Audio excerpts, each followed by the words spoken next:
গানটি পরিচালনা করেছেন আদিত্য সরপোদ্দার, সুরকার সচিন জিগার, ভোকাল দিয়েছেন জেসমিন স্যান্ডলাস, সচিন জিগার ও দিব্যা কুমার। তিনজনের ভিন্ন টোন গানটিকে দিয়েছে আলাদা মাত্রা।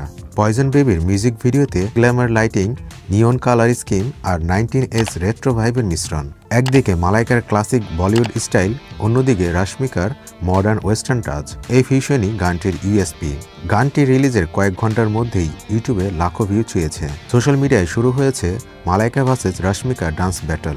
একজন নেটিজেন লিখেছেন, বয়স তো শুধু সংখ্যা, মালাইকা এখনও রাশমিকাকে হার মানাতে জানেন। আবার আরেকজনের মতে, থামুন রাশমিকা, আপনার দ্বারা এমন করা সম্ভব নয়। তবে অনেকেই বলছেন রাশমিকা যথাসাধ্য চেষ্টা করেছেন এবং মালাইকার সঙ্গে রসায়নে দারুণ ভারসাম্য এনেছেন। পয়জন বেবি শুধু একটা আইটেম গান নয়, এটা দুই প্রজন্মের বলিউডের মিলন।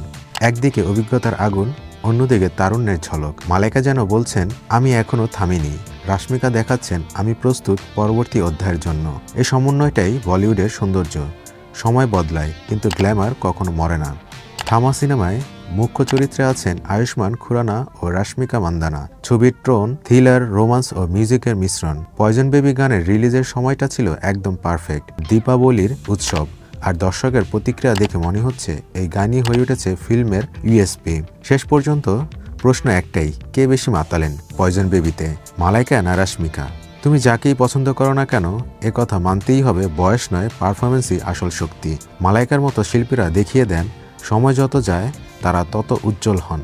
আর রাশমিকার মতো তারকারা প্রমাণ করেন, নতুন প্রজন্ম প্রস্তুত সে আলো বহন করতে। এই দুই আগুন মিলেই তৈরি করেছে পয়জন বেবি, এক নাচ, এক আবেগ, এক বলিউড মুহূর্ত।